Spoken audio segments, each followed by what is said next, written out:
Straight ലൈനിലേക്ക് വീണ്ടും സ്വാഗതം.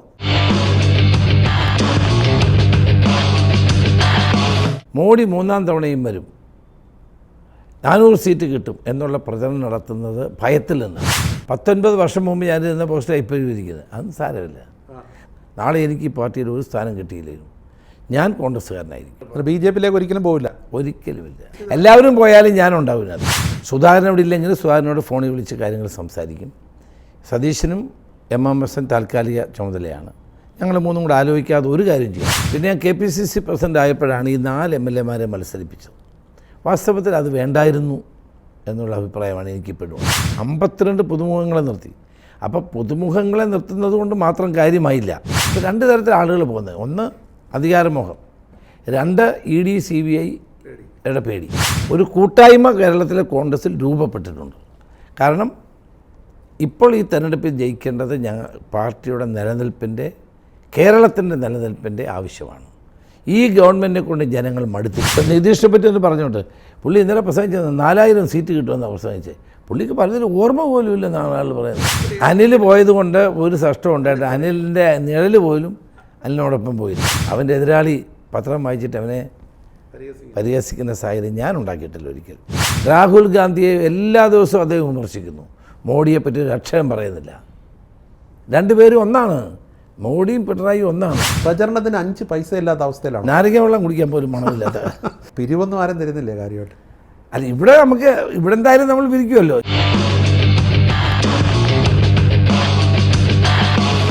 സമുന്നത കോൺഗ്രസ് നേതാവും കോൺഗ്രസ് പ്രവർത്തക സമിതിയിലെ സ്ഥിരം ക്ഷണിതാവും KPCC പ്രചരണ സമിതി അധ്യക്ഷനുമായ ശ്രീ രമേശ് ചെന്നിത്തലയാണ് നമ്മുടെ ഇന്നത്തെ അതിഥി.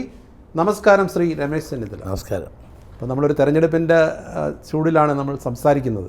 ഇപ്പോൾ കേരളത്തിലേക്ക് സ്ട്രെയിറ്റ് ആയിട്ട് കാര്യങ്ങൾ, അതെ, സ്ട്രെയിറ്റ് ലൈനിൽ സംസാരിക്കുക അല്ലേ? അതെ.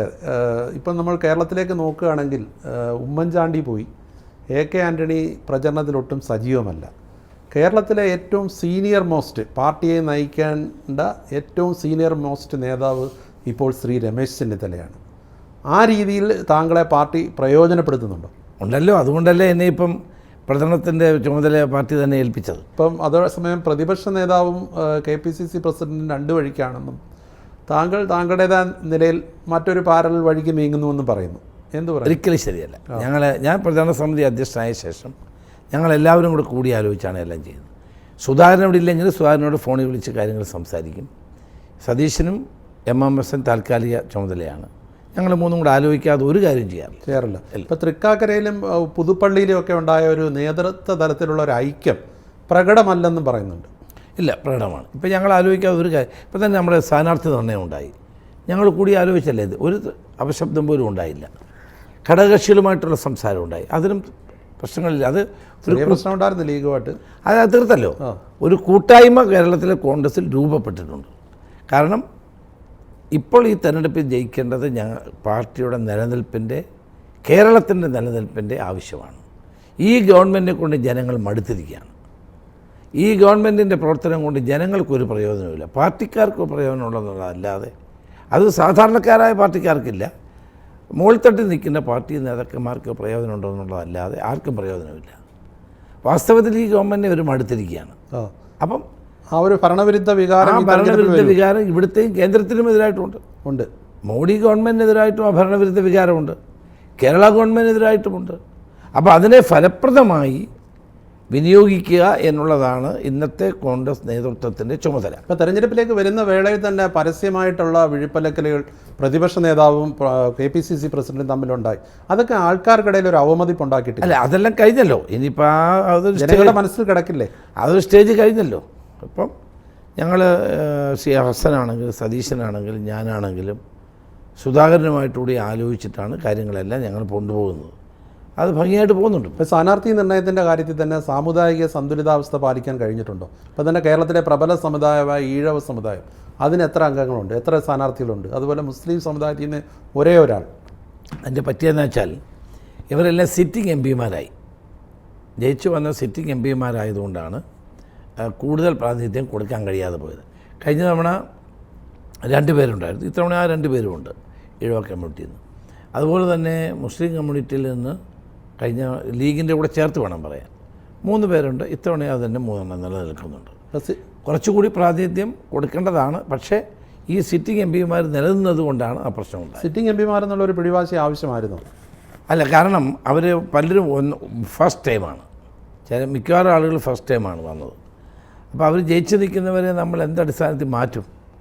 അത് തന്നെയല്ല, അവർ ആ മണ്ഡലങ്ങളിൽ കുറേ കാലമായി പ്രവർത്തിക്കുകയാണ്.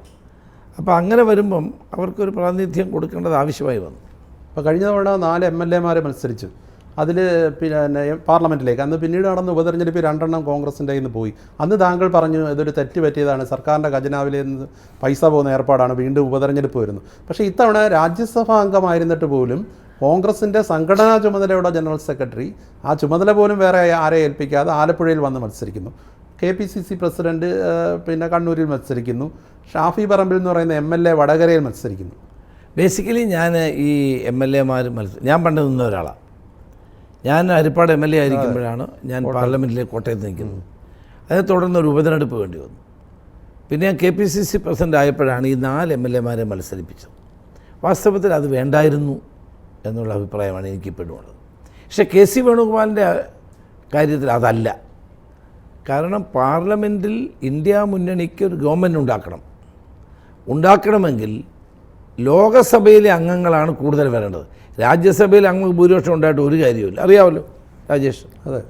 അപ്പം പാർലമെൻറ്റ് മെമ്പർമാരിൽ, ലോക്സഭാ മെമ്പർമാരിൽ കൂടുതൽ ആളുകൾ ഉണ്ടെങ്കിലേ രാഷ്ട്രപതി നമ്മുടെ പാർട്ടിയെ വിളിക്കുകയുള്ളൂ, അല്ലെങ്കിൽ മുന്നണിയെ വിളിക്കുകയുള്ളൂ.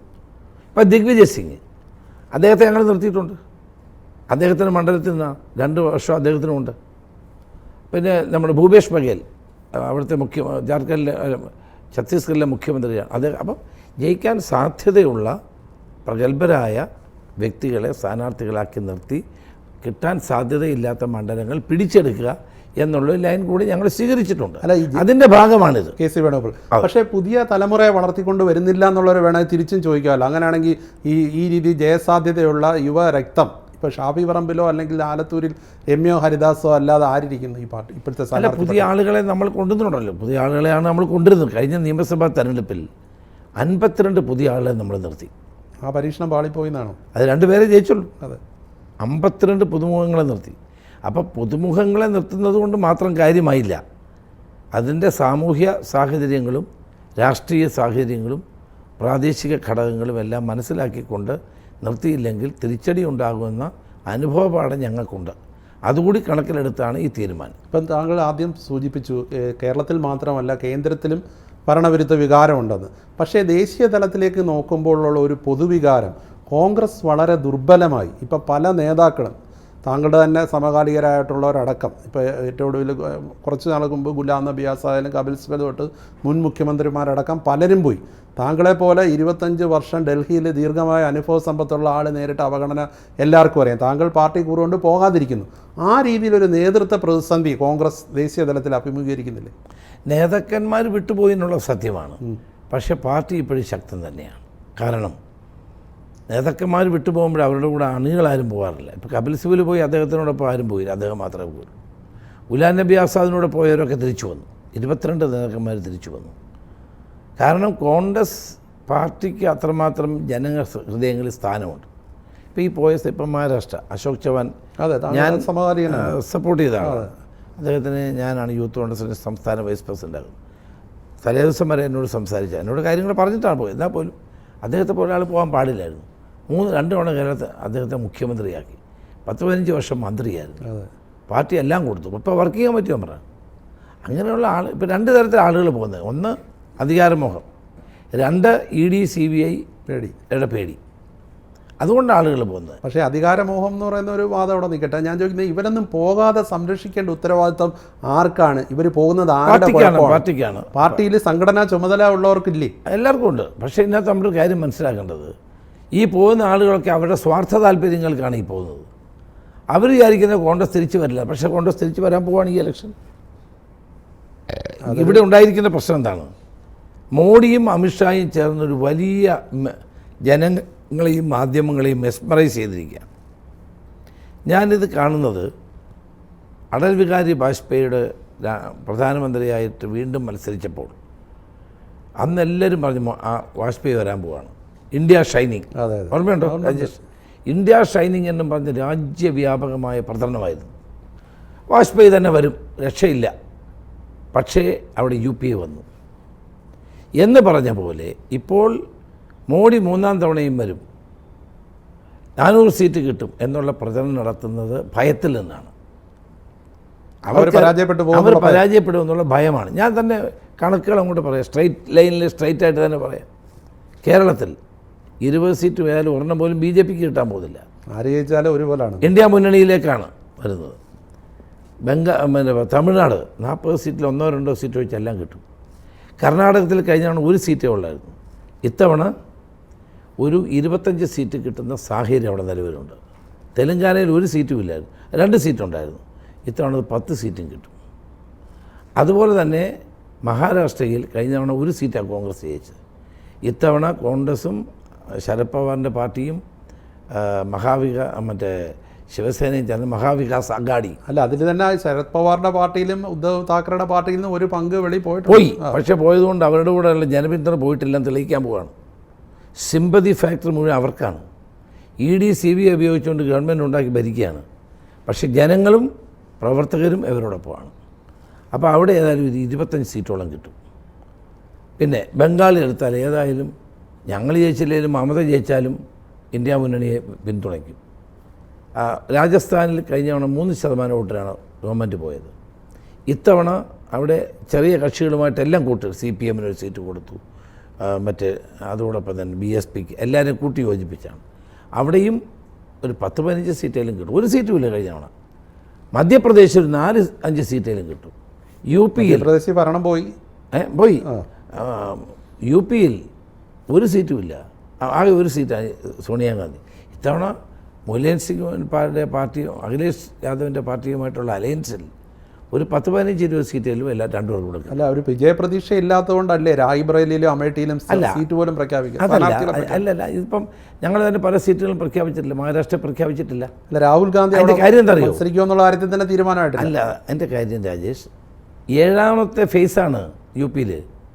എന്നുവെച്ചാൽ ജൂൺ 5-നാണ് അടുത്ത തെരഞ്ഞെടുപ്പ്, ജൂൺ 2-നോ അങ്ങനെ തെരഞ്ഞെടുപ്പ്. നാമനിർദ്ദേശ പത്രിക സമർപ്പിക്കാൻ സമയമുണ്ട്. അല്ല, 1.5 മാസം കിടക്കുകയാണ്. ഇഷ്ടംപോലെ ദേശീയ തലത്തിൽ ചർച്ച ചെയ്യപ്പെടുന്ന ഒരു വിഷയം. അതിനും ചർച്ച ചെയ്യുമല്ലോ. കഴിഞ്ഞ തവണ ഈ പറയുന്ന വാദം കഴിഞ്ഞ തവണയാണ് രാഹുൽ ഗാന്ധി പ്രധാനമന്ത്രി ആയേക്കും എന്നുള്ളൊരു നിലയിലേക്കുള്ള പ്രചരണം ഉണ്ടായിരുന്നു. കേരളത്തിൽ 20-ൽ 19 സീറ്റ് കിട്ടാൻ പോലും അത് സഹായമായി. ആ അവസ്ഥ ഇപ്പോഴുണ്ടോ? തീർച്ചയായിട്ടും ഉണ്ട്, ഇപ്പോഴും അതുണ്ട്. അതായത് മോദിക്ക് പകരം വെക്കാൻ പറ്റിയ ഒരു നേതാവേ അല്ല രാഹുൽ ഗാന്ധി. മോദിക്ക് പകരം വെക്കാൻ രാഹുൽ അല്ല, പിന്നെ ആരാ ഉള്ളേ? അല്ല, രാഹുൽ ഗാന്ധിയുടെ പാടവമില്ലായ്മ കൊണ്ടാണ് ഇപ്പം തന്നെ നിതീഷ് കുമാർ മുന്നണി വിട്ടു പോകാൻ കാരണം തന്നെ അദ്ദേഹമാണെന്ന് പറയുന്നുണ്ട്. നിതീഷ് കുമാർ എപ്പോൾ വേണേലും പോകും. പുള്ളി ആർക്കും വിശ്വസിക്കാൻ പറ്റത്തില്ല. ഇപ്പം മമതാ ബാനർജി നിതീഷിനെ പറ്റി ഒന്ന് പറഞ്ഞോട്ട്, പുള്ളി ഇന്നലെ പ്രസംഗിച്ചത് 4000 സീറ്റ് കിട്ടുമെന്നാണ് പ്രസംഗിച്ചത്. പുള്ളിക്ക് പലതിനും ഓർമ്മ പോലും ഇല്ലെന്നാണ് ആൾ പറയുന്നത്. ഇവിടെ ഒരു കാര്യമില്ലാതെ ഇവിടെ നിന്ന് മുന്നണിക്കകത്തിന് അടുത്ത് അങ്ങോട്ട് പോവുക. അല്ല, ബംഗാളിൽ പോലും മമതയുമായിട്ട് എത്ര തവണയാണ് നിതീഷ് കുമാർ ഇപ്പോൾ എത്ര തവണയാണ് കാലുമാറിപ്പോയത്? അല്ല, ബംഗാളിൽ പോലും മമതയായിട്ട് ഒരു ധാരണയിലെത്താൻ കഴിഞ്ഞു. അല്ല, മമതയായിട്ട് ധാരണ എത്താൻ കഴിയാതെ പോയത് എന്താണെന്ന് വെച്ചാൽ മമതയായിട്ട് പിടിവാശിയാണ്. മമത എപ്പോഴും അങ്ങനെയാണ്. പക്ഷേ എന്നാലും അവസാനം ഇന്ത്യ മുന്നണി വരുമ്പോൾ അവരെല്ലാം ഒന്നിച്ച് വരേണ്ടി വരും. ഇപ്പോൾ തിരഞ്ഞെടുപ്പ് പ്രചരണ വിദഗ്ധനായ പ്രശാന്ത് കിഷോർ പറയുന്നത് കോൺഗ്രസ് ഹോംവർക്ക് ചെയ്യുന്നില്ല, അതായത് അവസരങ്ങൾ പ്രയോജനപ്പെടുത്തുന്നില്ല. ഗുജറാത്ത് തെരഞ്ഞെടുപ്പ്, സംസ്ഥാന തെരഞ്ഞെടുപ്പിലോ അടുത്തടുത്ത് വന്നു. ഇങ്ങനെയുള്ള പല ഘട്ടങ്ങളിലും കോൺഗ്രസ് ഹോംവർക്ക് ചെയ്യുന്നില്ല. പക്ഷേ BJPയും RSSും കാര്യമായി വർക്ക് ചെയ്യുന്നുണ്ട്. അല്ല, വർക്ക് ചെയ്യുന്നുണ്ട്. കോൺഗ്രസിൻ്റെ സ്റ്റൈലുണ്ട്, BJPക്ക് BJPയുടെ സ്റ്റൈലുണ്ട്. ഞാൻ പറഞ്ഞല്ലോ, നേരത്തെ പറഞ്ഞ ഒരു കാര്യം ഞാൻ പൂർത്തീകരിച്ചില്ല. അപ്പോൾ റായ്ബറയിലും അമേഠിയിലും ആര് മത്സരിക്കണമെന്നുള്ള തീരുമാനിക്കാനുള്ള സമയം ഇഷ്ടം പോലെ കിടപ്പുണ്ട്. 1.5 മാസം കിടക്കുകയാണ്. അത് നമ്മൾ തീരുമാനിക്കും. അപ്പോൾ നമുക്ക് അതിന് പോലും കഴിഞ്ഞില്ല എന്ന് പറയുന്നത് ശരിയല്ല. പിന്നെ കോൺഗ്രസിൻ്റെ സ്റ്റൈലും BJPക്ക് BJPയുടെ സ്റ്റൈലുമാണ്. ഇപ്പോൾ തന്നെ ഇന്ത്യൻ രാഷ്ട്രീയത്തെയും മലീമസമാക്കുന്ന ഒരു പാർട്ടി BJPയാണ്. എല്ലാ പാർട്ടിയിലും ആളിനെ പിടിക്കുകയാണ്. അല്ലെങ്കിൽ പിടിച്ചവർക്ക് ആർക്കും ഒന്നും കൊടുക്കുന്നില്ല. അവരൊക്കെ തയ്യാറാണ് ആൾക്കാർ. അല്ല, തിരിച്ചു വന്നുകൊണ്ടിരിക്കുകയാണ്. ഇപ്പോൾ തന്നെ കേരളത്തിൽ വീരേന്ദ്ര സിംഗ് ഉദാഹരണം. വീരേന്ദ്ര സിംഗ് ഞങ്ങളുടെ കൂടെയൊക്കെ ഉണ്ടായിരുന്ന ആളാണ്. എൻ്റെ കൂടെ വർക്ക് ചെയ്യാൻ പറ്റില്ല, അന്നുണ്ടായിരുന്നു. പുള്ളി തിരിച്ചുപോയി ഹരിയാനയിൽ നിന്ന്. അദ്ദേഹം BJP കേന്ദ്രമന്ത്രിയാക്കി. ഒരു വർഷം കണ്ടിരുന്ന കേന്ദ്രമന്ത്രി, മകൻ MP ആയി. ഇപ്പോൾ 2 പേരും തിരിച്ചു വന്നു. അപ്പോൾ വടക്കേന്ത്യൻ രാഷ്ട്രീയത്തിൽ അധികാരം വരുന്നു എന്ന് കണ്ടാൽ തിരിച്ചു പോരും, അത്രയേ ഉള്ളൂ. അല്ല, അത് പോകുന്നവരുടെ എണ്ണം വളരെ കൂടുന്നു എന്നുള്ളതാണ്. അത് BJPയുടെ തെറ്റായ രാഷ്ട്രീയമാണ്. ഇപ്പോൾ BJPയിലേക്ക് പോകുന്ന കാര്യം പറയുമ്പോൾ ഇപ്പോൾ താങ്കളടക്കമുള്ള കോൺഗ്രസ് ആ ഒരു തലമുറയുടെ അടക്കം നേതാവായിട്ടുള്ള കേരളത്തിൻ്റെ കോൺഗ്രസിൻ്റെ മുഖമായിരുന്ന നേതാവാണ് ലീഡർ കെ കരുണാകരനാണെങ്കിലും AK ആൻ്റണിയും. AK ആൻ്റണിയുടെ മകൻ അനിൽ ആൻ്റണിയും ലീഡറുടെ മകൾ പത്മജ വേണുഗോപാലും BJP ചേരുമെന്ന് താങ്കൾ പ്രതീക്ഷിച്ചിരുന്നു? നമ്മൾ ഒരിക്കലും കരുതില്ല. ഞങ്ങൾ ഞെട്ടിപ്പോയ കാര്യമാണ്. എന്തുകൊണ്ട് സംഭവിച്ചു? അവർക്ക് എന്തുകൊണ്ട് സംഭവിച്ചു എന്നുള്ളത് എനിക്കിപ്പോഴും പിടിയില്ല. കാരണം പത്മജിക്ക് കൊടുക്കാൻ കഴിയാവുന്നതെല്ലാം നമ്മൾ കൊടുത്താണ്. പാർലമെൻറ്റ് സീറ്റ് കൊടുത്തു. തേറമ്പലിനെ പോയ ഒരാൾ ഇപ്പോൾ നിന്നാലും ജയിക്കുന്ന തൃശ്ശൂർ സീറ്റ് കൊടുത്തു. 2 തവണ ജയിച്ചില്ല. പാർട്ടി ജനറൽ സെക്രട്ടറി ആക്കി, AICC മെമ്പറാക്കി, ഇപ്പോൾ രാഷ്ട്രീയകാര്യ സമിതി വെച്ചു. ഇപ്പോൾ എന്ത് ചെയ്യാൻ പറ്റും? പോകാൻ ആഗ്രഹിക്കുന്നവർ പോയി കഴിയുമ്പോൾ കുറച്ച് കഴിയുമ്പോൾ മനസ്സിലാവുക. ഇപ്പോൾ അനിൽ ആൻ്റണി പോയി, ഇപ്പോൾ AK ആൻ്റണിയുടെ മകനാണ്. അതും പാർട്ടിക്ക് ഇപ്പോൾ ഇത് തെരഞ്ഞെടുപ്പിൽ അനിൽ പോയത് കൊണ്ട് ഒരു നഷ്ടമുണ്ട്. അനിലിൻ്റെ നിഴൽ പോലും അനിലിനോടൊപ്പം പോയില്ല. അല്ല, തെരഞ്ഞെടുപ്പിൽ എന്ത് ഫലമുണ്ടാക്കും എന്നുള്ളത് വേറൊരു കാര്യം. പക്ഷേ ദേശീയ തലത്തിൽ ഒരു പ്രചാരണ ആയുധമാക്കാൻ BJP കഴിഞ്ഞില്ലേ? അതൊക്കെ ശരി, താൽക്കാലികമായൊരു പ്രചരണ ആയുധമാക്കാം. ഞാനീ പറഞ്ഞുകൊണ്ട് വന്നത് പോയവരൊക്കെ ഇപ്പോൾ തിരിച്ചു വന്നുകൊണ്ടിരിക്കുകയാണ്. പയ്യെ. അവിടുത്തെ അനുഭവം അവർക്ക് ബോധ്യപ്പെടുകയാണ്. ഇപ്പം ഞാൻ ആദ്യം പറഞ്ഞ പോലെ ഇപ്പോൾ താങ്കളുടെ കാര്യം എടുത്തു കഴിഞ്ഞാൽ കേരളത്തിൽ 26-ാമത്തെ വയസ്സിൽ MLA, 28-ാമത്തെ വയസ്സിൽ മന്ത്രിയായി, 4 തവണ ലോക്സഭാംഗമായി, പലതവണ MLA ആയി, അങ്ങനെയുള്ള ഇത്രയും അതുകൊണ്ടിപ്പോൾ 25 വർഷം രാജ്യ തലസ്ഥാനമായ ഡൽഹി പ്രവർത്തിച്ച് പരിചയ AICCയുടെ പല സുപ്രധാന ചുമതലകളടക്കം വഹിച്ചു. പക്ഷേ താങ്കളെ പോലുള്ളവരെ എന്നേ വരേണ്ട പ്രവർത്തക സമിതി, ഇപ്പോൾ പഴയ കാര്യമാണെങ്കിലും ചോദിക്കുകയാണ്, അടുത്ത് കിട്ടിയാണ്ട് ചോദിക്കുകയാണ്, പ്രവർത്തക സമിതിയിൽ ഇപ്പോഴും താങ്കൾ സ്ഥിരം ക്ഷണിതാവാണ്. താങ്കളുടെ ഒരു പാർട്ടി കൂറുകൊണ്ടല്ലെങ്കിൽ താങ്കൾക്ക് ഇതിൽ നിൽക്കാൻ പറ്റൂ? 19 വർഷം മുമ്പ് ഞാനിരുന്ന പോസ്റ്റാണ് ഇപ്പോൾ ഇരിക്കുന്നത്. അതൊന്നും സാരമില്ല. നമ്മൾ പാർട്ടിക്കാരനെ ഏതെങ്കിലും സ്ഥാനമാനത്തിൻ്റെ പേര് ഞാൻ പാർട്ടിയിൽ നിൽക്കുന്ന ആളല്ല. സ്ഥാനം കിട്ടിയില്ലെങ്കിലും പാർട്ടിക്കകത്ത് നിൽക്കും. നമ്മുടെ ഒരു ചിന്താഗതിയും നമ്മൾ വളർന്നു വന്ന സാഹചര്യവും നമ്മൾ പ്രവർത്തിച്ച പാർട്ടിയും ഒക്കെ ആയത്. അപ്പോൾ അതിനൊന്നും തള്ളി പറയാൻ ഞാനില്ല. എന്നെ എത്രയോ തവണ എനിക്കത് ആരോപണം ഉന്നയിച്ചു. അന്തരിച്ച കോടിയേരി ബാലകൃഷ്ണൻ എൻ്റെ പിതാവ് വരെ BJP ആണെന്ന് പറഞ്ഞു. അന്ന് BJP ഇപ്പോൾ എന്താ പാർട്ടിയേ ഇല്ല. അപ്പോൾ ജീവിതം മുഴുവൻ കതറ് ധരിച്ച് കോൺഗ്രസ്സുകാരനായി ജീവിച്ച എൻ്റെ പിതാവിനെ പറ്റി വരെ പറഞ്ഞു. എനിക്കെതിരെ സോഷ്യൽ മീഡിയയിൽ എന്നും പറയുമായിരുന്നു. പക്ഷേ എന്നും നാളെ എനിക്ക് ഈ പാർട്ടിയിൽ ഒരു സ്ഥാനം കിട്ടിയില്ലായിരുന്നു, ഞാൻ കോൺഗ്രസ്സുകാരനായിരിക്കും. പക്ഷേ പാർട്ടിക്ക് എന്തോ ഒരു പിശകില്ലേ? പാർട്ടിക്ക് വേണ്ടി നിൽക്കുന്ന അല്ലെങ്കിൽ പാർട്ടിയിലെ ഏറ്റവും പ്രഗത്ഭരായിട്ടുള്ള ആൾക്കാരെ ഉൾക്കൊള്ളുന്നതിലും അവരെ വൈകാരികമായിട്ട് അവരെ ഒപ്പം നിർത്തുന്നതിലും പാർട്ടിക്ക് എവിടെയോ എന്തോ ഒരു പിശകില്ലേ? പാർട്ടി വലിയൊരു പാർട്ടിയാണ്, അതുകൊണ്ടായിരിക്കാം എല്ലാവരെയും ഇങ്ങനെ. എനിക്കേതായാലും പരാതിയൊന്നുമില്ല. അപ്പോൾ ഞാൻ നേരത്തെ ചോദിച്ചപ്പോൾ താങ്കൾ പറഞ്ഞു എല്ലാവരും ഒറ്റക്കെട്ടായിട്ട് പ്രവർത്തിക്കുന്നു. പക്ഷേ താങ്കളും ഉമ്മൻചാണ്ടിയും തമ്മിൽ ഉണ്ടായിരുന്ന ഒരു ധാരണയുണ്ട്, പല രീതിയിലുള്ള വിയോജിപ്പുകൾക്കിടയിൽ. പക്ഷേ ആ അടുപ്പം ഇപ്പോഴത്തെ പ്രതിപക്ഷ നേതാവും KPCC പ്രസിഡന്റും തമ്മിലുണ്ടെന്ന് കരുതാൻ പറ്റൂ? അല്ല, ഞങ്ങൾ വേറെ ഒരു രീതിയിലാണ് പ്രവർത്തിച്ചത്. ഞങ്ങൾ തമ്മിൽ അഭിപ്രായ വ്യത്യാസങ്ങളുണ്ടായിരുന്നു പല കാര്യം. പക്ഷേ എന്നാലും ഞങ്ങളത് പുറത്ത് പോയില്ലായിരുന്നു. ഞങ്ങൾ തമ്മിലുള്ള അഭിപ്രായ വ്യത്യാസങ്ങൾ ഒരിക്കലും പുറത്ത് വരില്ലായിരുന്നു. ഞങ്ങളത് പ്രകടിപ്പിക്കും. കാരണം അത് നമ്മളങ്ങനെ അഭിപ്രായ വ്യത്യാസം ഉണ്ടാക്കിയാൽ ലക്ഷക്കണക്കിന് കോൺഗ്രസ് പ്രവർത്തകരുടെ മനസ്സിനെ അത് വേദനിപ്പിക്കും. അവൻ രാവിലെ ചായ കുടിച്ചുകൊണ്ട് ചായക്കടക്കറിയുകൊണ്ട് രാഷ്ട്രീയം പറയുമ്പം അവൻ്റെ എതിരാളി പത്രം വായിച്ചിട്ട് അവനെ പരിഹസിക്കുന്ന സാഹചര്യം ഞാൻ ഉണ്ടാക്കിയിട്ടില്ല ഒരിക്കലും. ഇപ്പോഴുള്ള ചിലരുണ്ടാക്കുന്നുണ്ട്. അല്ല, അത് നിങ്ങൾ വിലയിരുത്തിയാൽ മതി. ഞാൻ ഉണ്ടാക്കിയിട്ടില്ല. ഉമ്മൻചാണ്ടി ഉണ്ടാക്കിയിട്ടില്ല. ഇതിൻ്റെ അകത്തൊക്കെ ഒരു ആവശ്യമില്ലാത്ത ഈഗോയും പിടിവാശിയും ഒക്കെ ചിലർ പുലർത്തുന്നുണ്ടോ? നമ്മുടെ പാർട്ടിക്കകത്ത് അതിൻ്റെ ആവശ്യമൊന്നുമില്ല. എല്ലാവർക്കും കോൺഗ്രസ് ഒരു വലിയ പാർട്ടിയാണ്. ഈ പാർട്ടിക്കകത്ത് എല്ലാവർക്കും പ്രവർത്തിക്കാൻ അവസരമുണ്ട്, എല്ലാവർക്കും സംസാരിക്കാനുള്ള അവസരമുണ്ട്. വലിയൊരു ജനാധിപത്യ പാർട്ടിയാണ്. ഫ്രീഡം ധാരാളമാണ്. CPM-ലൊന്നും ഒരു ഫ്രീഡം ആർക്കുമില്ല. നമ്മുടെ പാർട്ടിക്ക് അതുപോലെ അല്ലല്ലോ. ജനാധിപത്യത്തിൻ്റെ ഭാഗമായിട്ടാണ് പലതും പറയുന്നത്. അതെ. അല്ല, ഇപ്പോൾ ഈ പാർട്ടി വിട്ടു പോകുന്നവരെക്കുറിച്ച് തിരിച്ചു വരുന്നു എന്ന് പറഞ്ഞു. പക്ഷേ BJP നേതൃത്വത്തിലുള്ളവരടക്കം പറയുന്നത്, അടക്കം തന്നെ മർമറ ചെയ്യുന്നത്, ലോക്സഭാ തെരഞ്ഞെടുപ്പ് കഴിയുന്നതോടുകൂടി പല പ്രമുഖരും BJPയിലേക്ക് വരും. അങ്ങനെ അടക്കം പറയുന്ന പേരുകളുടെ കൂട്ടത്തിൽ താങ്കളുടെ പേരുമുണ്ട്. എൻ്റെ പേര് അവരങ്ങ് വെട്ടിവെച്ചാൽ മതി, എന്നെ ഒന്നും കിട്ടാൻ പോകുന്നില്ല. അങ്ങനെ ഒരിക്കലുമില്ല. എന്നെ അതുകൊണ്ടാണല്ലോ ആരും സമീപിക്കാറില്ല. കാരണം എനിക്കൊരു വ്യക്തമായ രാഷ്ട്രീയ ലൈനുള്ള ആളാണ്. അത് സ്ഥാനമാനങ്ങളുടെയോ അല്ലെങ്കിൽ ഏതെങ്കിലും അധികാരത്തിൻ്റെയോ ഭാഗമായിട്ടല്ല. ഞാൻ ഇത്രയും കാലം രാഷ്ട്രീയത്തിൽ പ്രവർത്തിച്ചത് അധികാരം ഇരുന്ന് ഞാൻ 3.5 വർഷമാണ് ഞാൻ മന്ത്രിയായിട്ടിരുന്നത്. ഞാൻ ഒരിക്കലും അധികാരത്തിന് പിന്നാലെ പോയിട്ടൊരാൾ. കഴിഞ്ഞ ഗവൺമെൻറ്റിൽ എനിക്ക് വേണമെങ്കിൽ ആദ്യം മുതലേ മന്ത്രിയാവായിരുന്നു. അതെ, ഞാൻ മാറി വേറെ കാരണങ്ങളുണ്ട്, ഞാൻ മാറി നിന്ന ആളാണ്. അപ്പം അങ്ങനെ അധികാരം ഒന്ന് എന്നെ ഭ്രമിപ്പിക്കുന്ന ഒരു കാര്യം. ഏറ്റവും ചെറിയ പ്രായത്തിൽ തന്നെ ഈ അധികാരം കിട്ടിയ ഒരാളാണ്. അതുകൊണ്ട് എന്നെ അങ്ങനെ വേറൊരു BJPയിലേക്ക് ഒരിക്കലും പോവില്ല. ഒരിക്കലുമില്ല. ഇപ്പോൾ എന്ന് ഞാൻ കോൺഗ്രസ്സുകാരനായിരിക്കും. ഇപ്പോൾ കോൺഗ്രസിൽ ദേശീയ എല്ലാവരും പോയാലും ഞാനുണ്ടാവും അതിനകത്ത്. ഇപ്പോൾ കോൺഗ്രസ് നയിക്കുന്ന മുന്നണിക്ക് അല്ല ഇന്ത്യ മുന്നണിക്ക് ദേശീയ തലത്തിലൊരു സാധ്യത ഉണ്ടെന്ന് പറയുമ്പോൾ കോൺഗ്രസിൻ്റെ പ്രകടന പത്രികയിൽ CAA പിൻവലിക്കുമെന്നൊരു വാക്ക് പോലും പറയുന്നില്ല. അത് മൃദു ഹിന്ദുത്വ സമീപനത്തിൻ്റെ ഭാഗം അല്ല, അത് തെറ്റാണ്. അത് മുഖ്യമന്ത്രി വെറുതെ മുസ്ലിം വോട്ട് കിട്ടാൻ വേണ്ടി പറഞ്ഞുകൊണ്ടിരിക്കുന്ന കാര്യം. അല്ല, എന്തുകൊണ്ടാണ് അതിനെ അതിനകത്തുണ്ട്. നമ്മുടെ പ്രകടന പത്രികയിൽ പറഞ്ഞിട്ടുള്ളത് അദ്ദേഹം വായിക്കാത്തതാണ്. അല്ല ഞാൻ പറഞ്ഞുതരാം, ഉണ്ടെന്ന്. പ്രകടന പത്രികയിൽ വ്യക്തമായി പറഞ്ഞു, കഴിഞ്ഞ 10 വർഷത്തിനിടയിൽ നരേന്ദ്രമോദി ഗവൺമെൻറ് കൊണ്ടുവന്ന എല്ലാ കരി നിയമങ്ങളും പിൻവലിക്കും. എന്നാലും CAA തെളിച്ചു പറയാം. അത് മാത്രമല്ല, അത് ഒത്തിരി കാര്യമുണ്ട്. 370 ഉണ്ട്, നമ്മുടെ കോഡില്ലേ, മറ്റേ ഏക സിവിൽ കോഡ്, CAA ഉണ്ട്. CAA കാര്യത്തിൽ ആദ്യം തന്നെ നമ്മുടെ നിലപാടുണ്ട്. 2019 വന്നപ്പോൾ ആദ്യം തന്നെ നമ്മുടെ നിലപാട് വ്യക്തമാക്കി, നമ്മുടെ ഗവൺമെൻറ് വന്നാൽ പിൻവലിക്കും എന്ന് മാത്രമല്ല, അതിനെതിരെ ഏറ്റവും ശക്തമായ പോരാട്ടം നടത്തിയ ഒരാളാണ് ഞാനാണെന്ന് പിണറായി വിജയനുമായിട്ട് ഞങ്ങൾ കൂടിച്ചേർന്ന് സമരം നടത്തിയത്. അത് കഴിഞ്ഞിട്ട് പ്രമേയം പാസ്സാക്കിയ ഞങ്ങൾ ഒരുമിച്ചാണ് പ്രമേയം പാസ്സാക്കിയത്. അതിനെതിരെ കോടതി പോയ ആളെ, പിണറായി വിജയൻ കോടതി പോയില്ല, ഞാനാ കോടതി പോയി. ഞാൻ സുപ്രീം കോടതിയിൽ നാളെ എൻ്റെ കേസ് വരികയാണ്. ഇതിൻ്റെ ചട്ടങ്ങൾ വന്നപ്പോൾ, റൂൾസ് വന്നപ്പം വീണ്ടും ഞാൻ കോടതിയിൽ പോയി, റൂൾസ് സ്റ്റേ ചെയ്യണം. കാരണം പൗരത്വം എന്ന് പറയുന്നത് ജാതിയുടെയോ മതത്തിൻ്റെയോ അടിസ്ഥാനത്തിൽ തീരുമാനിക്കേണ്ട ഒന്നല്ല. ഭരണഘടനയിൽ അതുകൊണ്ടാണല്ലോ ഡോക്ടർ അംബേദ്കറും നെഹ്റുവും പോലുള്ള വലിയ വലിയ ആളുകൾ അതുകൊണ്ട് ചേർക്കാൻ, അതുകൊണ്ടാണ്, ജാതിയുടെയോ മതത്തിൻ്റെ പേരിലല്ല. അപ്പോൾ അത് അങ്ങനെ ചേർത്ത നടപടിക്കെതിരെ കോടതി, സുപ്രീം കോടതി പോയ ഒരാളാണ് ഞാൻ. ഇപ്പോഴും എൻ്റെ നാളെ കേസാണ്, എൻ്റെ ലീഗും കേസ് കൊടുത്തിട്ടുണ്ട്. പിണറായി വിജയൻ ഒരു കേസും കൊടുത്തിട്ടില്ല.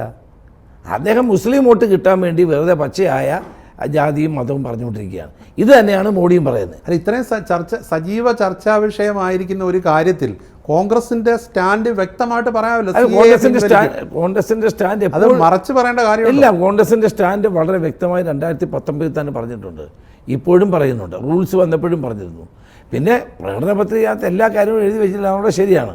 അതിൻ്റെ വീഴ്ചയല്ലേ? അവർ വീഴ്ചയൊന്നുമില്ല. എല്ലാ നിയമങ്ങളും പിൻവലിക്കുമെന്ന് പറയുമ്പോൾ അതുകൂടെ അതിൻ്റെ കൂടെ വരുന്നത് നിയമങ്ങളും പോലല്ല. ഇപ്പം ഏറ്റവും പ്രധാനമായിട്ട് അത് കേരളത്തിൽ ഈ മുഖ്യമന്ത്രി പറഞ്ഞുകൊണ്ട് നടക്കുന്നതല്ലാതെ ഇന്ത്യയിൽ ആരും ഇത് ചർച്ച ചെയ്യുന്നില്ല. ഇപ്പം തന്നെ മറ്റൊരു രാജേഷ് മനസ്സിലാക്കണം, കേരള മുഖ്യമന്ത്രി മാത്രമാണ് ഇത് സംസാരിക്കുന്നത്. ഇന്ത്യയിൽ ഒരാളും ഇത് സംസാരിക്കുന്നില്ല. ഇവിടെ ഇത് സംസാരിക്കുന്നത് കേരളത്തിലെ മുസ്ലിം സഹോദരന്മാരെ വോട്ട് കിട്ടുമെന്നുള്ള തെറ്റിദ്ധാരണയിലാണ്. History will never repeat itself. അല്ല, ഇപ്പം തന്നെ പുള്ളിക്ക് ആകെ, ഞാൻ ചോട്ടെ, ഭരണത്തെപ്പറ്റി പറയാനില്ല, സ്വന്തം നേട്ടങ്ങളെപ്പറ്റി പറയാനില്ല, കേരളത്തെപ്പറ്റി പറയാനില്ല, ആകെ പറയുന്ന CAA എന്നാണ്.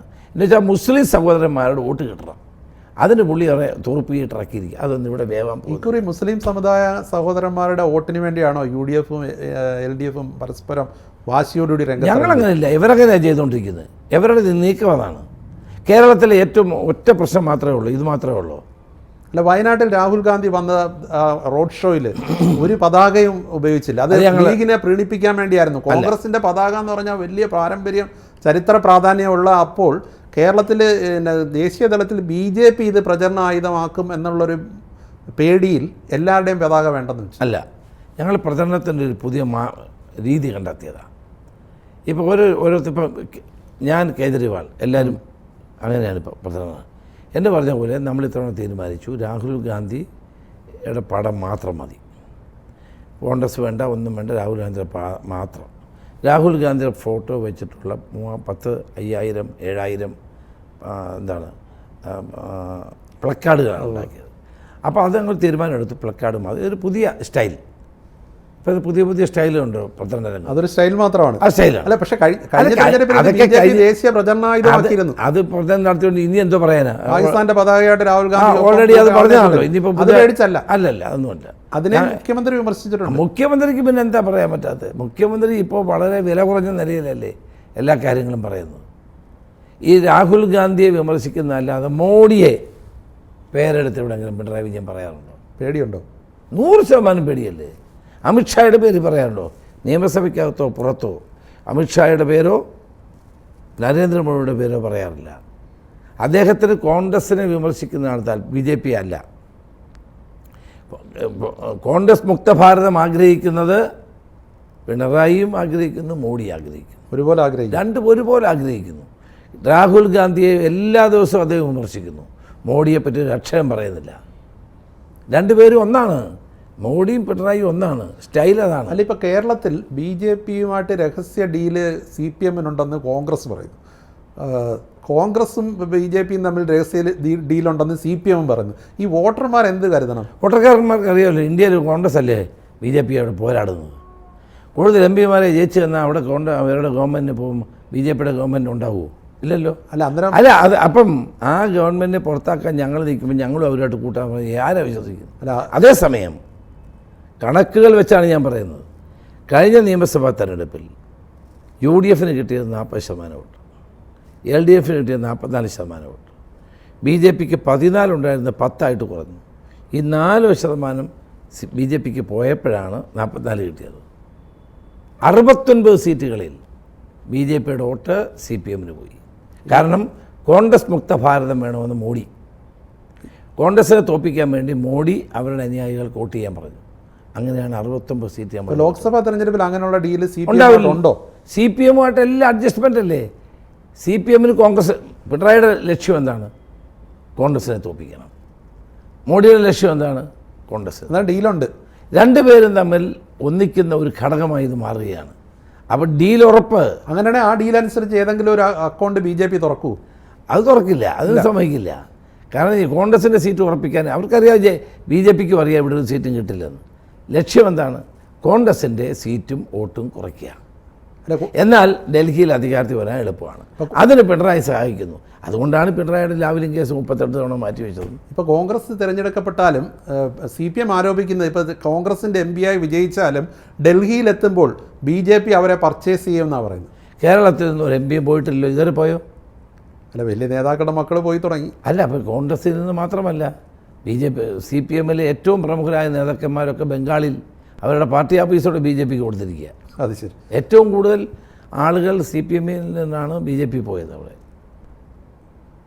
അപ്പോൾ അതൊന്നും കണ്ടില്ലാന്ന് അടിക്കാൻ പറ്റില്ല നമുക്ക്. ഇപ്പോൾ CA കഴിഞ്ഞ മറ്റ് രണ്ട് വിഷയങ്ങളാണ് ഇലക്ട്രൽ ബോണ്ടും അതുപോലെ തന്നെ കേജ്രിവാളിൻ്റെ ഇഷ്യൂലും. ഇലക്ട്രൽ ബോണ്ട് ഇപ്പം BJPക്ക് ഏറ്റവും കൂടുതൽ കോടികൾ കിട്ടി, പക്ഷേ കോൺഗ്രസിനും കിട്ടി. കേജ്രിവാളിൻ്റെ കാര്യത്തിൽ ആദ്യം പരാതി എഴുതി കൊടുത്തത് കോൺഗ്രസ്സാണ്. ഇതാണ് ഞാൻ ചോദിച്ച നേതൃത്വ പ്രതിസന്ധി ഇല്ലേ? ഇല്ല. കാരണം ഇലക്ട്രൽ ബോണ്ട് കൊണ്ടുവന്നപ്പോൾ അത് ഞങ്ങൾ ഇലക്ട്രൽ ബോണ്ടിൻ്റെ ആനുകൂല്യം വാങ്ങിയിട്ടുണ്ടെങ്കിൽ ഞങ്ങൾ ഒരു സഹായവും കൊടുക്കാൻ കഴിയാത്ത നിലയിൽ നിൽക്കുമ്പോൾ ഒരു മുഖ്യ പ്രതിപക്ഷ കക്ഷി എന്നുള്ള നിലയിൽ ഞങ്ങൾക്ക് ആരെങ്കിലും ഫണ്ട് തന്നു കാണും. ഇവിടെ അതല്ല, ഫണ്ട് വാങ്ങിച്ചതല്ല പ്രശ്നം. ഫണ്ട് കോൺട്രാക്റ്റുകൾ കൊടുക്കാമെന്നും പറഞ്ഞ് ഫണ്ട് വാങ്ങിക്കുന്നു. അന്വേഷണത്തിലിരിക്കുന്ന പ്രധാനപ്പെട്ട കോർപ്പറേറ്റുകൾ അന്വേഷണം മരവിപ്പിക്കാൻ വേണ്ടി പണം വാങ്ങുന്നു. അതാണ് പ്രശ്നം. അല്ലാണ്ട് തിരഞ്ഞെടുപ്പ് സമയത്ത് ആരെങ്കിലും ഇലക്ട്രൽ ബോണ്ട് പ്രഖ്യാപിച്ചപ്പോൾ ആരും വാങ്ങുന്നതല്ല. ഇതിനകത്ത് വന്നിരിക്കുന്ന പ്രശ്നം എന്താണെന്ന് വെച്ചാൽ, കേസുകളിൽപ്പെട്ടവർ, അന്വേഷണത്തിൽ നേരിടുന്നവർ, അവരെല്ലാം അവരുടെ കയ്യിൽ നിർബന്ധമായി പണം BJP വാങ്ങിച്ചു. അതാണ് ഞങ്ങൾ ചൂണ്ടിക്കാണിച്ചത്. അതുകൊണ്ട് ഇത് ഇലക്ട്രൽ ബോണ്ട് വേണ്ടെന്ന് വെച്ചതിനകത്ത് ഞങ്ങൾക്ക് സന്തോഷവും. ഇപ്പോൾ കേജ്രിവാളിൻ്റെ കാര്യത്തിലാണെങ്കിലും പരാതി, കേജ്രിവാൾ ഞങ്ങളുമായിട്ട് പോരാട്ടം ഉണ്ടായിരുന്ന കാലഘട്ടത്തിൽ ഇന്ത്യ മുന്നണിയെല്ലാം ഒറ്റക്കെട്ടായിട്ട്. പക്ഷേ ഞങ്ങൾ പരാതികൾ കൊടുത്തിട്ടുണ്ടാകാം, ഞങ്ങൾ വ്യത്യസ്തമായ പാർട്ടികളായിരുന്ന സന്ദർഭത്തിൽ. പക്ഷേ ഞങ്ങളൊരിക്കലും കേജ്രിവാളിനെ അറസ്റ്റ് ചെയ്യാൻ പറഞ്ഞിട്ടില്ല. കേജ്രിവാളിനെ പോലെ 3 തവണ ഡൽഹി മുഖ്യമന്ത്രി ഒരാളിനെ എന്തടിസ്ഥാനത്തിലാണ് അറസ്റ്റ് ചെയ്യുന്നത്? അല്ല, ഇപ്പോൾ EDയുടെ കാര്യം വരുമ്പോൾ കേരളത്തിന് പുറത്ത് ഉത്തരേന്ത്യയിലടക്കം ED എടുക്കുന്ന നടപടികളെ മുഴുവൻ കോൺഗ്രസ് നിശ്ചിതമായി വിമർശിക്കുന്നുണ്ട്. പക്ഷേ കേരളത്തിലേക്ക് വരുമ്പോൾ ED CPM-ന് അല്ലെങ്കിൽ ഇപ്പോൾ ഭരണത്തിലിരിക്കുന്നവർക്കെതിരെ എടുക്കുന്ന നടപടികളെക്കുറിച്ച് ഒന്നും പറയുന്നില്ല. കേരളത്തിൽ ആദ്യം ഈ ED അടക്കമുള്ള കേന്ദ്ര ഏജൻസികൾ വരണമെന്നാവശ്യപ്പെട്ടതാരാ? കേരളത്തിൻ്റെ മുഖ്യമന്ത്രി പിണറായി വിജയനാണ്. സ്വർണ്ണക്കള്ളക്കടത്ത് കേസ് ഉണ്ടായപ്പോൾ EDയും CBI അന്വേഷിക്കണമെന്ന് അദ്ദേഹം അകത്തെഴുതി അല്ലേ? ഞങ്ങളല്ല. ആ ED അന്വേഷണമായിട്ട് ഇവിടെ വന്നു. മോഡിയായിട്ടുള്ള നല്ല ബന്ധം കാരണം അദ്ദേഹത്തെ ചോദ്യം ചെയ്തുമില്ല, അദ്ദേഹത്തെ അന്വേഷിച്ചു. ശിവശങ്കരൻ ജയിലിൽ പോയി. ശിവശങ്കരൻ സ്വന്തം വ്യക്തിയുള്ള നിലയിലാണോ പോയത്? മുഖ്യമന്ത്രിയുടെ പ്രിൻസിപ്പൽ സെക്രട്ടറിയാണ്. മുഖ്യമന്ത്രിയുടെ ഓഫീസിൽ ഇരുന്നുകൊണ്ട് ഈ കള്ളക്കടത്തും സ്വർണ്ണക്കള്ള മുഴുവൻ നടത്തിയിട്ട് മുഖ്യമന്ത്രിയോട് ആരും ചോദിച്ചില്ല, ഇയാളെ മാത്രം ചോദിച്ചു. അവിടെയാണ് ഇവർ തമ്മിലുള്ള ബന്ധം. ലൈഫ് കേസ്, പാവപ്പെട്ട ജനങ്ങൾക്ക് വീട് വെച്ച് കൊടുക്കാനുള്ള ലൈഫ് ആ പണം മുഴുവൻ അടിച്ചു മാറ്റി ED അന്വേഷിക്കുന്നു. ഞങ്ങൾ പറയണ്ട, അന്വേഷിച്ച്. കരുവന്നൂർ കേസ്, കരുവന്നൂരിൽ പാവപ്പെട്ട നിക്ഷേപകരുടെ പണം മുഴുവൻ ഇവർ തട്ടി. ഇവർ ലോൺ കൊടുക്കാമെന്ന് പറഞ്ഞിട്ട് ഇവർ കമ്മീഷൻ വാങ്ങി. ആ പണമാണ് ഇന്ത്യ ബാങ്കിൽ പാർട്ടി നിക്ഷേപിച്ചത്. അതിൽ 5-10 രഹസ്യ അക്കൗണ്ടുകളുണ്ട്. അന്നേരം അക്കാര്യത്തിൽ ഇഡിയുടെ അന്വേഷണം ശരിയായ പാതയിലാണ്. അല്ല, അത് ഇവിടെ വിളിച്ചോണ്ട് വന്നത് പുള്ളിയല്ലേ, നമ്മളാണ് വിളിച്ചോണ്ട് വന്നത്. അതിലൊരു വേട്ടയാടലില്ല അവർ പറയുന്ന പോലെ. അല്ല, വേട്ടയാടൽ ഉണ്ടായിരുന്നെങ്കിൽ മുഖ്യമന്ത്രിയെ ചോദ്യം ഇവിടെ ചോദ്യം ചെയ്തു. മുഖ്യമന്ത്രിയെ ബോധപൂർവം ചോദ്യം ചെയ്യാതിരിക്കുകയാണ്. സംശയമുണ്ടോ കാര്യത്തിൽ? അപ്പോൾ ഇതൊന്നും മനസ്സിലാക്കണം. കരുവന്നൂർ കേസിൽ കിട്ടിയ പണം CPM ജില്ലാ കമ്മിറ്റി പല പല അക്കൗണ്ടിലിട്ടു. ഇലക്ഷൻ പ്രഖ്യാപിച്ചപ്പോൾ കോടികൾ വിഡ്രോ ചെയ്തു. 10 ലക്ഷം രൂപയെ കൂടുതൽ രജിസ്റ്റർ നമ്മൾ ബാങ്കിൽ നിന്ന് വിഡ്രോ ചെയ്താൽ RBI അറിയിക്കണം. അത് RBI ഇൻകം ടാക്സിനെ അറിയിക്കും. ഇത് അന്വേഷണം നടക്കും. ഇവിടെ അതാണ് സംഭവം. കരുവന്നൂരിൽ നിന്ന് കിട്ടിയ കമ്മീഷൻ പണം ഇന്ത്യ ബാങ്കിൽ ജില്ലാ സെക്രട്ടറി, CPM ജില്ലാ സെക്രട്ടറി വർഗീസ് അടക്കമുള്ളവർ നിക്ഷേപിക്കുന്നു. അത് ഈ അക്കൗണ്ട് സംശയം വന്നപ്പോൾ ഇവർ കണ്ടെത്തിയിട്ട് അപ്പോഴത്തേക്ക് ഇലക്ഷൻ വന്നപ്പോൾ ഇവർ വിഡ്രോ ചെയ്തുകൊണ്ട് പോയപ്പോഴത്തേക്ക് ഇലക്ഷൻ കമ്മീഷൻ ഇടപെടുകയാണ് ഇപ്പോൾ. കാരണം അവർക്ക് റിപ്പോർട്ട് കൊടുത്തു. അപ്പോൾ അതെന്താണ്? തെരഞ്ഞെടുപ്പ് ചട്ടങ്ങളുടെ വിരുദ്ധമാണത്. ആ പണം അവിടെ ഉപയോഗിക്കാൻ പറ്റത്തില്ല. അല്ല, പക്ഷേ CPM ആരോപിക്കുന്നത് തൃശ്ശൂരിൽ സുരേഷ് ഗോപിയുടെ വിജയത്തിന് വഴിയൊരുക്കാൻ വേണ്ടിയാണ് ED കരുവന്നൂർ സുരേഷ് ഗോപി എവിടെ ജയിക്കാനാണ്? അവിടെ മുരളീധരൻ ജയിക്കാൻ പോകല്ലേ? മുരളീധരൻ ജയിക്കും. വളരെ സംശയമുണ്ടോ? എവിടെ സുരേഷ് ഗോപിയെ ജയിപ്പിക്കാൻ നടക്കുക അവർ? ഇത് പറഞ്ഞ് നമ്മൾ ഈ കേസെന്ന് പറയുന്നത് എന്താണ് നമ്മൾ മനസ്സിലാക്കണം. 4 അനധികൃത അക്കൗണ്ടിൽ നിന്ന് പണം 1.5 കോടി വിഡ്രോ ചെയ്യാണ്. ആ 1.5 കോടി രൂപ വിഡ്രോ ചെയ്യുമ്പോൾ സ്വാഭാവികമായിട്ട് 10 ലക്ഷം വിഡ്രോ ചെയ്താലും RBIയും ഇൻ്റലിജൻസും ഒക്കെ അവരറിയിക്കും. അങ്ങനെയാണ് ഇത് പിടികൂടി. അപ്പം ഇലക്ഷൻ സമയത്ത് ഇത്രയും വലിയ വൻ തുക വാങ്ങുമ്പോൾ അല്ലെങ്കിൽ റിലീസ് ചെയ്തെടുക്കുമ്പോൾ സ്വാഭാവികമായി അത് EDയുടെ കയ്യിൽ കിട്ടുമല്ലോ, വിവരം കിട്ടുമല്ലോ. വേട്ടയാടലാട് കാണാൻ അതെങ്ങനെ വേട്ടയാടുന്ന ഈ കള്ളപ്പണം എവിടുന്ന് കിട്ടി അതറിഞ്ഞിട്ട് CPMന് ഈ കള്ളപ്പണം എവിടുന്ന് ലഭിച്ചു? അത് മറുപടി പറയണ്ടേ? ആര് കൊടുത്തു? എങ്ങനെ കിട്ടി? ഇപ്പോൾ താങ്കൾ പ്രചരണ സമിതിയുടെ അധ്യക്ഷനാണ്. ഇപ്പോൾ പണ്ട് CPMകാരെ ബക്കറ്റ് പിരിവ് നടത്തുമ്പോൾ പരിഹസിക്കുമായിരുന്നു കോൺഗ്രസ് നേതാക്കൾ. പക്ഷേ ഇപ്പോൾ കോൺഗ്രസ് നേതാക്കൾ ബക്കറ്റുമായിട്ട് ഇറങ്ങിയിട്ടുണ്ട്. പ്രചരണത്തിന് 5 പൈസ ഇല്ലാത്ത അവസ്ഥയിലാണ്. നാരങ്ങ വെള്ളം കുടിക്കാൻ പോലും മണമില്ലാത്ത ആ അവസ്ഥയാണോ? പൈസയൊന്നുമില്ല. കാരണം ഇതെല്ലാം ഫ്രീസ് ചെയ്ത് പോയി. സാധാരണ നമ്മുടെ സ്ഥാനാർത്ഥികൾക്ക് അക്കൗണ്ടന്റ് മണി കൊടുക്കുമായിരുന്നു. ഇത്തവണ പക്ഷേ തെരഞ്ഞെടുപ്പ് വരെ അവർ സോളിസിറ്റർ ജനറൽ റിപ്പോർട്ട് കൊടുത്തിരിക്കുന്ന ഇടപെടില്ലെന്നല്ലേ? ഇപ്പം ഞങ്ങൾക്കാരും പണവും തരുന്നില്ല. കാരണം പണം തരുന്നവരൊക്കെ ഇവർ കയറി പിടിക്കും. ഇവർ നോക്കുമല്ലോ ആരായി പണം തരുന്നത്. അല്ല, രാജ്യത്തുള്ളൊരു നിയമ സംവിധാനം ഉണ്ടല്ലോ, ആദായ നികുതി റിട്ടേൺ സമർപ്പിക്കുക എന്നുള്ളത്. അത് ചെയ്തിട്ടില്ല എന്നൊരു ആക്ഷേപമുണ്ട്. അത് ഏതോ ഒരു ഘട്ടം 2019 18 കണ്ട് കൊടുക്കുന്ന ഒരു ചെറിയ കാര്യത്തിൻ്റെ പേരിൽ ഇന്ത്യൻ നാഷണൽ കോൺഗ്രസിൻ്റെ മുഴുവൻ മരവിപ്പിക്കുന്നത് ശരിയാണോ? അപ്പോൾ അതും ഇലക്ഷൻ പ്രഖ്യാപിച്ച ശേഷം പിരിവൊന്നും ആരും തരുന്നില്ലേ കാര്യമായിട്ട്? അല്ല, ഇവിടെ എന്തായാലും നമ്മൾ പിരിക്കുമല്ലോ. ജനങ്ങളിൽ നിന്നൊക്കെ ബക്കറ്റ് പിരിവും അല്ലാത്ത പിരിവും ഒക്കെ നടത്തുന്നത്. ജയിക്കാൻ സാധ്യതയുള്ളവർക്കാണ് കൂടുതൽ പിരിവ് തരുന്നത്. അതെ, അത് വലിയ കുഴപ്പമില്ലാതെ ഇവിടെ നമുക്ക് ഇലക്ഷൻ നടത്താൻ പറ്റും. ജനങ്ങളെ സഹായിക്കും. ഇപ്പം തന്നെ പാനൂരിൽ ഈ തെരഞ്ഞെടുപ്പിൻ്റെ വേളയിൽ തന്നെയാണ് ബോംബ് നിർമ്മാണത്തിനിടയിൽ ഒരാൾ മരിച്ചു. CPM പ്രവർത്തകരാണെന്നാണ് പറയുന്നത്. എന്നാൽ അവർ അതിൻ്റെ സംസ്കാര ചടങ്ങിലൊക്കെ CPMൻ്റെ പ്രാദേശിക നേതാക്കൾ പോയി. അതിനെ മുഖ്യമന്ത്രി പറഞ്ഞത് നാട്ടിലൊരു പ്രശ്നമുണ്ടോ, മരണം ഉണ്ടാകുമ്പോൾ പോകുന്നത് സ്വാഭാവികമാണ്, സന്നദ്ധ പ്രവർത്തകരാണ് ഇതിലിടപെട്ടതെന്ന് MV ഗോവിന്ദൻ പറഞ്ഞു. എന്ത് പറയുന്നു? ഈ പാനൂർ ബോംബ് ഉണ്ടാക്കിയത് ആരാ? CPM അല്ലേ? CPMകാരല്ലേ? അതിലെ പ്രതികൾ മുഴുവൻ ആരോ പാർട്ടിക്കാരല്ലേ? ആ വീടുകാർ മുഴുവൻ പാർട്ടിക്കാരല്ലേ? ആ ബോംബ് പൊട്ടി ഒരാൾ മരിക്കുമ്പോൾ ഞങ്ങളുടെ പാർട്ടിക്കാരും പോയില്ല അവിടെ. ഇവരാണല്ലോ പോയത്. എന്ന് വെച്ചാൽ അവർക്കുമായിട്ടുള്ള ബന്ധം പാർട്ടി ഗ്രാമമാണ്, പാർട്ടിക്കാരാണ്. അതുകൊണ്ട് പാർട്ടിക്കാർ പോയി. അല്ലാണ്ട് വേറെ ആരും അവിടെ പോയില്ല. പോയോ? വേറെ ഒരാളും പോയില്ല. അപ്പം ഇതെല്ലാം മുഖ്യമന്ത്രിയും പാർട്ടി സെക്രട്ടറിയും പറയുന്നത് പാനൂർ ബോംബ് നിർമ്മാണ കേസ് അട്ടിമറിക്കാൻ ശ്രമിക്കുകയാണ്. ഇത് NIA അന്വേഷിക്കേണ്ട കേസാണ്. CBI അല്ല, NIA, ദേശീയ അന്വേഷണ ഏജൻസി വേണം. ദേശീയ അന്വേഷണ ഏജൻസി. കാരണം ഇത് ബോംബ് നിർമ്മാണമാണ്. ബോംബ് സ്ഫോടനം, ബോംബ് നിർമ്മാണം എല്ലാം NIAയുടെ പരിധി വരുന്നതാണ്. ഇതെന്തിനു വേണ്ടിയാണ്? തീവ്രവാദ പ്രവർത്തനത്തിനാണോ, രാജ്യദ്രോഹ പ്രവർത്തനത്തിനാണോ ബോംബ് നിർമ്മിച്ചത്? ഇത് വലിയ ലാർജർ സ്കെയിലുള്ളൊരു കാര്യമാണ്.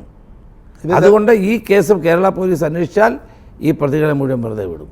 ഇപ്പം തന്നെ മുഖ്യമന്ത്രി ന്യായീകരിക്കുന്നു പ്രതികളെ. പാർട്ടി സെക്രട്ടറി പറയുന്നു സംശയത്തിന് ആനുകൂല്യമേ ഉള്ളൂ അവർക്ക്, അല്ലേ? അതിൻ്റെ അർത്ഥം എന്താ? നാളെ പോലീസ് ഇവരെയൊക്കെ നിർദോഷികളാണെന്ന് വരുത്തണം.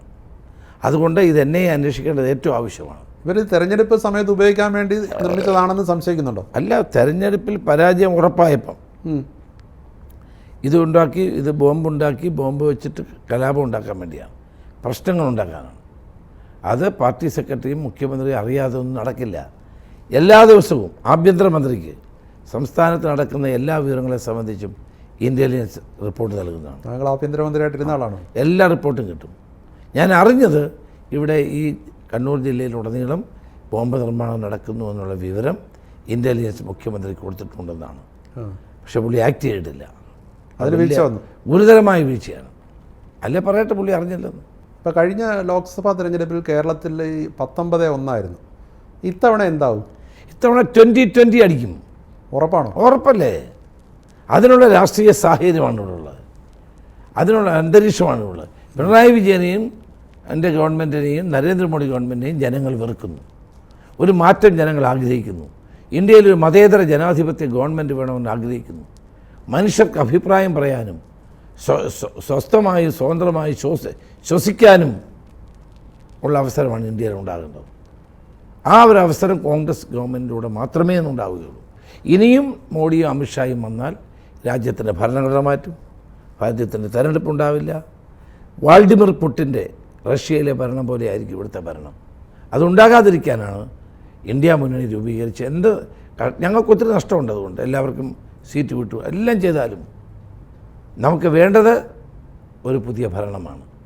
അത് ദേശീയ തലത്തിൽ ഒരു അനിവാര്യതയായതുകൊണ്ടാണ് ഞങ്ങളതിന് വേണ്ടി നിൽക്കുന്നത്. ഇപ്പോൾ താങ്കളൊരു വളരെ സീസൺഡ് ആയിട്ടുള്ള, വളരെ എക്സ്പീരിയൻസ്ഡ് ആയിട്ടുള്ള ഒരു പൊളിറ്റീഷ്യനാണ്. ഇപ്പോൾ രാഷ്ട്രീയത്തിൻ്റെ ഇങ്ങോട്ടുള്ള ഒരു ഈ യാത്രയിൽ ഇപ്പം പൊതുവെ പണ്ടുണ്ടായിരുന്ന പോലെ വ്യത്യസ്ത ചേരികളിലുള്ള രാഷ്ട്രീയ നേതാക്കൾ തമ്മിലുള്ളൊരു സൗഹാർദ്ദം, അടുപ്പം, അതൊന്നും പ്രയോഗിക്കുന്ന വാക്കുകൾ താങ്കളുടെ ഒന്നും വായിന്ന് ഒരിക്കൽ പോലും അങ്ങനെ ആരെ ഹർട്ട് ചെയ്യുന്ന വാക്ക് വരില്ല. അതിൽ നിന്നൊക്കെ ഒരുപാട് മാറ്റം വന്ന് പൊതു അന്തരീക്ഷം ഒരുപാട് മാറിപ്പോയെന്ന് കരുതുന്നുണ്ടോ? തീർച്ചയായിട്ടും. പ്രത്യേകിച്ച് സോഷ്യൽ മീഡിയയിലൂടെ ചുമ്മാ നേതാക്കന്മാരെ മോശക്കാരാക്കുക, അത് എല്ലാ പാർട്ടിക്കാരെയും ചീത്ത പറയുക, ആക്ഷേപിക്കുക, അതിന് വേണ്ടിയിട്ട് അജ്ഞാതമായ പേജുകൾ ഉണ്ടാക്കുക, ഇല്ലാത്ത ആളുകളുടെ പേരുണ്ടാക്കുക, പോരാളി ഷാജി, മറ്റേ ഷാജി എന്നൊക്കെ പറഞ്ഞിട്ട് പേരുണ്ട്. അതുകൊണ്ട് നമ്മളെല്ലാം ചീത്ത പറയുക. എന്നിട്ട് തിരിച്ചതുപോലെ നമ്മുടെ ആളുകൾ പറയുക ഒന്നും ഒരു രാഷ്ട്രീയ സംസ്കാരത്തിന് ചേർന്നല്ല. നമ്മുടെ വ്യത്യസ്തമായ ആശയങ്ങളും ആദർശങ്ങളും എല്ലാ പാർട്ടികൾക്കും ഉണ്ട്. അതെല്ലാം നമ്മൾ അതുമായിട്ട് മുന്നോട്ട് പോകും. അവസാനം വ്യക്തിപരമായി ആക്ഷേപിക്കുന്ന സോഷ്യൽ മീഡിയയിലൂടെയും അല്ലാതെയും ഒരു നടപടിയോടും എനിക്ക് യോജിപ്പില്ല. ഞാനതുകൊണ്ടാണ് പത്മജ വേണുഗോപാലിനെയും പത്മജ വേണുഗോപാലിൻ്റെ അമ്മയെയും രാഹുൽ മാങ്കൂട്ടം വിമർശിച്ച് മോശമായ പദം പറയാൻ പാടില്ലാത്ത കാര്യം പറഞ്ഞു. ഞാൻ പറയാം ശരിയല്ല. അത് താങ്കൾ മാത്രമേ അതിനെ വിമർശിച്ചുള്ളൂ. ഞാൻ രാഹുൽ എന്നെ വിളിച്ചപ്പോൾ ഞാൻ പറയുകയും ചെയ്തു, ശരിയല്ല, അതൊന്നും പറയാൻ പാടില്ല, അതൊന്നും നമുക്ക് ചേർന്നല്ല, പ്രത്യേകിച്ച് കോൺഗ്രസ് പാർട്ടിക്ക് ചേർന്ന്. ഞാൻ അദ്ദേഹത്തെ വാൺ ചെയ്തു തന്നെ പറയുന്നത് ശരിയല്ല. ഇപ്പോൾ നമ്മൾ ആദ്യം പറഞ്ഞ പോലെ ഈ തെരഞ്ഞെടുപ്പിൽ ഉമ്മൻചാണ്ടിയും ഇല്ല, കോടിയേരിയും ഇല്ല. താങ്കൾക്ക് കോടിയേരിയായിട്ടൊക്കെ നല്ല സൗഹൃദമല്ല? തീർച്ചയായിട്ടും ഒരു വലിയ അഭാവം ഉണ്ടല്ലേ? തീർച്ചയായിട്ടും രണ്ടുപേരുടെയും അഭാവം. പിന്നെ കാനുമുണ്ട്. കാനും ശരി. കാനത്ത് 3 പേരുടെ മരണം നമുക്കൊരു നഷ്ടമാണ്. പ്രത്യേകിച്ച് CPIക്കൊക്കെ ഒരു വലിയ നഷ്ടമായി. വലിയ ലബ്ധപ്രതിഷ്ഠനായ നേതാവായിരുന്നു കാനും. അതെ അതെ അതെ അതെ അതെ. പിണറായിക്കും ഒരു വലിയ റൈറ്റ് ഹാൻഡ് പോലെ പ്രവർത്തിച്ചതാണ്. അത് തന്നെയല്ല, അവരൊക്കെ കേരള രാഷ്ട്രീയത്തിൽ പരിചയസമ്പന്നരായ നല്ല നേതാക്കന്മാരാണ്. അവരുടെ ഉമ്മൻചാണ്ടിയാണ് കോൺഗ്രസിന് വേണ്ടി 24 മണിക്കൂർ പ്രവർത്തിക്കുന്ന ആളായിരുന്നു. അപ്പോൾ അതെല്ലാം ഒരു നഷ്ടമാണ്. രമേശ് ചെന്നിത്തല ഒരുപാട് മാറിപ്പോയോ? പഴയ രമേശ് ചെന്നിത്തലയാണോ ഇപ്പോഴും, അതോ? അത് നിങ്ങൾ വിലയിരുത്തുക. അത്ര എന്തായാലും ഒരുപാട് സംയമനം പാലിക്കുന്നുണ്ട് പല കാര്യങ്ങളിലും അല്ലേ? ഇപ്പം അത് നിങ്ങൾ തന്നെ പറയുന്നില്ലേ, ഞാൻ ഏറ്റവും മുതിർന്ന ഒരു നേതാവാണ്, കേരളത്തിലെ കോൺഗ്രസിലെ ഏറ്റവും മുതിർന്ന നേതാവാണ്. അതെ. അപ്പോൾ എൻ്റെ വാക്കിൽ നിന്ന് ഒരു ദോഷവും പാർട്ടിക്കോ പാർട്ടി പ്രവർത്തകർക്കോ ഉണ്ടാകാൻ പാടില്ല. അത് നമ്മൾ സൂക്ഷ്മതയോടെ ചെയ്യണം. തന്നെയുമല്ല, നമ്മളെയൊക്കെ ആളുകൾ ശ്രദ്ധിക്കുന്നില്ലേ നമ്മളെന്താണ് ചെയ്യുന്നത്, എന്താണ് പറയുന്നത്. അപ്പം നമ്മൾ അതിനനുസരിച്ച് പ്രായത്തിനനുസരിച്ച് നമ്മളും മാറി പക്വതയോടെ കാര്യങ്ങൾ ചെയ്യണം. അപ്പോൾ താങ്കളുടെ കണക്കൂട്ടൽ അനുസരിച്ച് 2020 എത്തട്ടെ. എല്ലാ ആശംസകളും. Thank you Rajesh. ഓക്കെ.